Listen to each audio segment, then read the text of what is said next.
Vamos dar início a mais uma aula do nosso curso de Licenciatura em Matemática. Na aula de hoje, nós vamos falar de alguns teoremas importantes quando nós estudamos limites. Então, para não perdermos tempo, vamos para o início da nossa aula. Bom, para dar início à nossa aula, nós vamos falar a respeito do teorema do anulamento ou de Bolzano. O que ele diz esse teorema? Se f for contínua, grave essa informação, se f for contínua no intervalo fechado, AB, e se f de A e f de B tiverem sinais contrários, grava mais isso aí, então existirá pelo menos um C pertencente a esse intervalo fechado, tal que o f de C é igual a zero.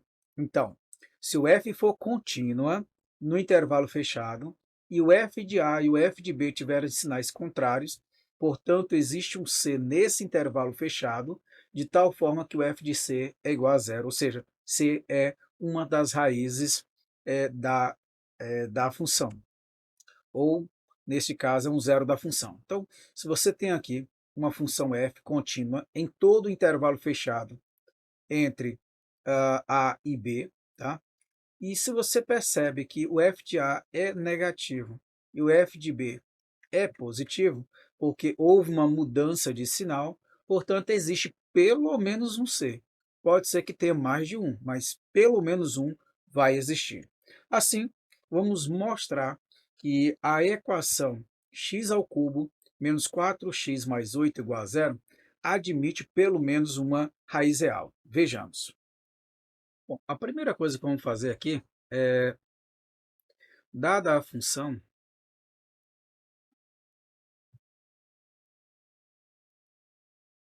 f de x igual a quanto? X ao cubo menos 4x mais oito. Nós vamos chamar esta função de f de x e, neste caso, se nós tomarmos quem? O f de zero, quem seria o f de zero? Lembrando que eu estou escolhendo esse número aleatoriamente. Então, se eu pego o f de zero, é zero ao cubo, menos 4x, vezes, nesse caso 4x não, mas 4 vezes o valor de x, que é zero, mais 8. E o resultado que eu vou encontrar é 8. Agora, se eu escolher um outro valor, por exemplo, menos 3, você tem menos 3 ao cubo, menos 4 vezes menos 3, mais 8. Olha, se você olha aqui, menos 4 vezes menos 3 dá 12. 12 somado com 8 dá 20. Só que menos 3 ao cubo é menos 27. Então, menos 27 com mais 20, você vai encontrar menos 7. Bom, a partir daqui, eu posso afirmar o que para vocês? Que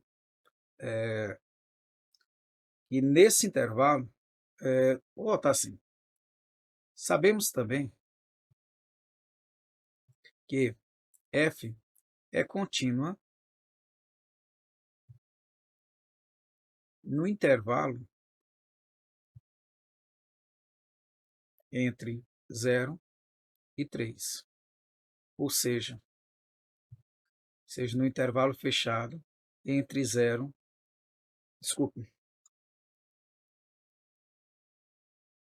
nesse caso, não seria entre 0 e 3, 0 e menos 3. Ou seja, o intervalo fechado entre menos 3 e 0, tanto faz, né?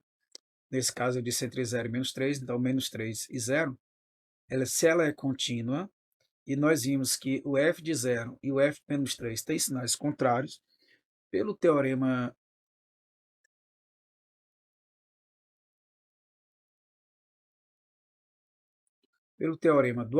do anulamento ou de Bolzano, segue que existe um C pertencente a esse intervalo fechado, novamente colocando aqui ao contrário, no intervalo fechado entre menos 3 e 0, tá? De tal forma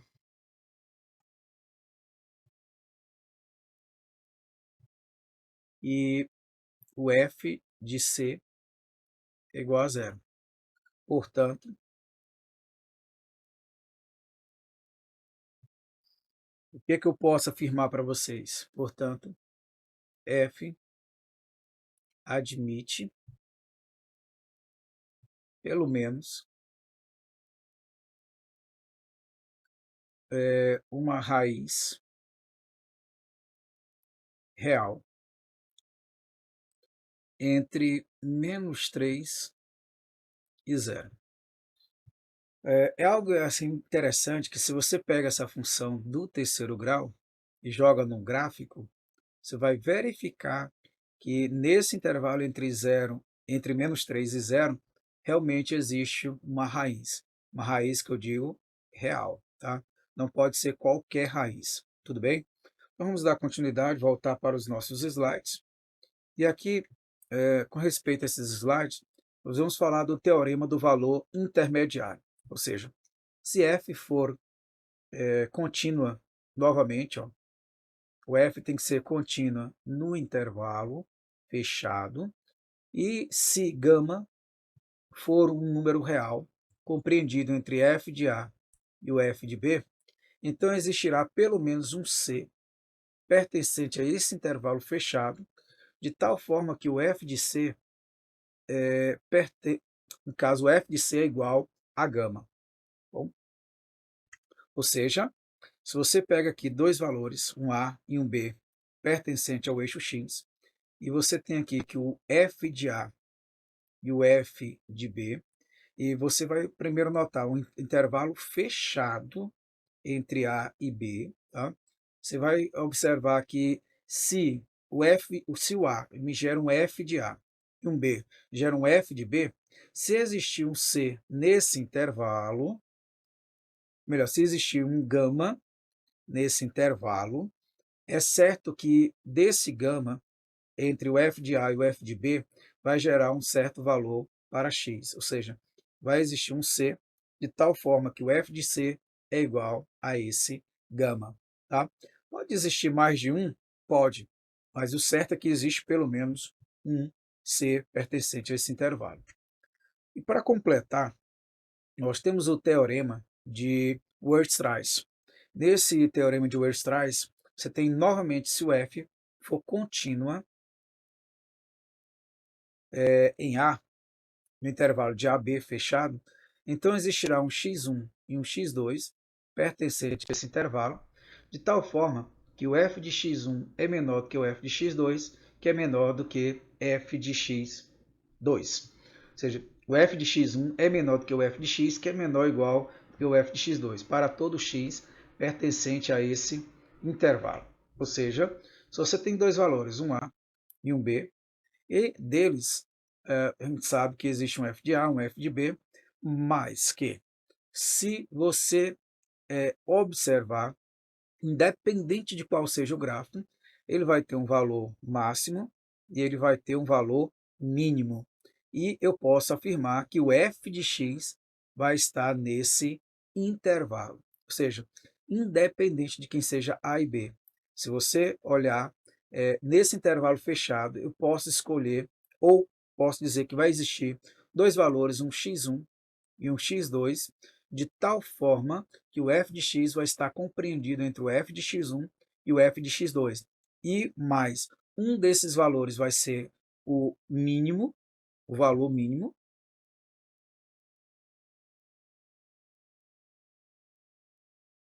e o outro valor vai ser o valor máximo. Ok? Então grava isso aqui, tá? Isso diz o teorema de Weierstrass, tá ok? Então, para encerrarmos, vamos estar resolvendo esse exemplo e damos por encerrada a aula de hoje, ok? E nesse exemplo ele diz que o conjunto A, formado por x² mais 1 sobre x, onde esse x está entre 1/2 e 2. Isso fechado. Observe que o intervalo é fechado. Nós já vimos em aulas anteriores que esta função x² mais 1 sobre x, ela é uma função contínua. Bom, se ela é contínua, portanto, nesse intervalo vai existir um valor máximo e vai existir um valor mínimo. Nesse caso, quem seriam esses valores? x1 e x2. Mas como é que eu escreveria essa solução? Vejamos. Bom, primeiro, sabemos que f é contínua em 1 meio, 2. Ou seja, no intervalo fechado entre 1 meio e 2. Só uma observaçãozinha, para não... Precisamos dizer quem é a função, que é x ao quadrado mais 1 sobre x. Só essa observação para não perdermos o foco. Então, pelo teorema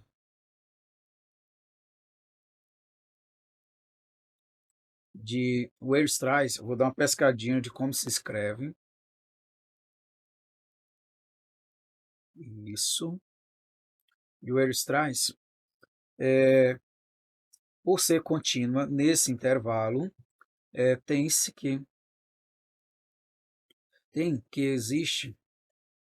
existem x1 e x2 nesse intervalo entre 1 meio e 2, tais que a gente acabou de falar aqui, o f de x1 é o valor mínimo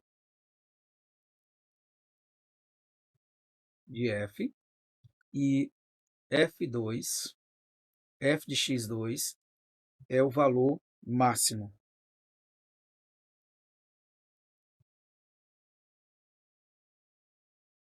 Onde x1 e x2 pertencem a esse intervalo fechado entre 1 meio e 2. Assim, o f de x2 é igual ao máximo valor de x ao quadrado mais 1 sobre x, quando o meu x se encontra no intervalo fechado entre 1 meio e 2. E o f de x1 é igual ao mínimo, nesse caso, da função x ao quadrado mais 1 sobre x, quando o meu x se encontra entre 1 meio e 2. Bom, uma das coisas importantes que vale salientar com respeito a esses 3 teoremas, e aqui eu vou apresentá-los rapidamente, novamente. Foram 3 teoremas. O primeiro foi o teorema do anulamento ou de Bose, onde se eu tenho um intervalo, se f é contínua, é um intervalo fechado AB. Logo, eu sei que existe valores entre A e B, e esse f de A e esse f de B, tendo valores contrários, ou seja, opostos entre si, um positivo e outro negativo, nós vamos afirmar para você que vai existir um valor C entre A e B, de tal forma que esse f de C é igual a zero. Recapitulando, se f é contínua no intervalo fechado AB, se f é contínua no intervalo fechado AB, e o f de A e o f de B têm como resultado um valor com sinais contrários.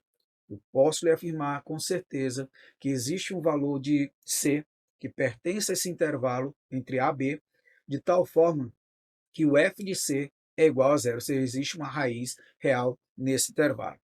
Além do mais, nós falamos a respeito do valor intermediário, ou seja, se f novamente for uma função contínua no intervalo fechado AB, seja, e se o gama for um valor compreendido entre o f de A e o f de B, então existirá pelo menos um C pertencente ao intervalo fechado AB, de tal forma que o f de C é igual a gama.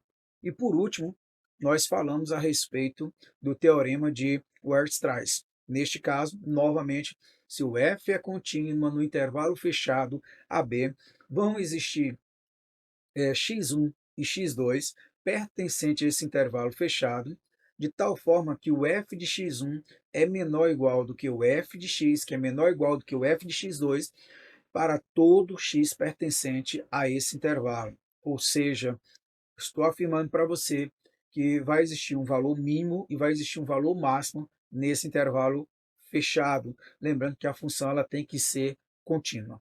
Então, dou a aula por hoje encerrada. Na próxima aula nós vamos falar um pouco mais sobre limites, mas aqui foi apenas um intervalo, ou seja, algo que a gente insere nesta parte do conteúdo para que algumas questões futuramente ficam mais claras de serem resolvidas, tá? Principalmente quando nós estivermos estudando derivados. Então, paro por aqui e até a próxima aula.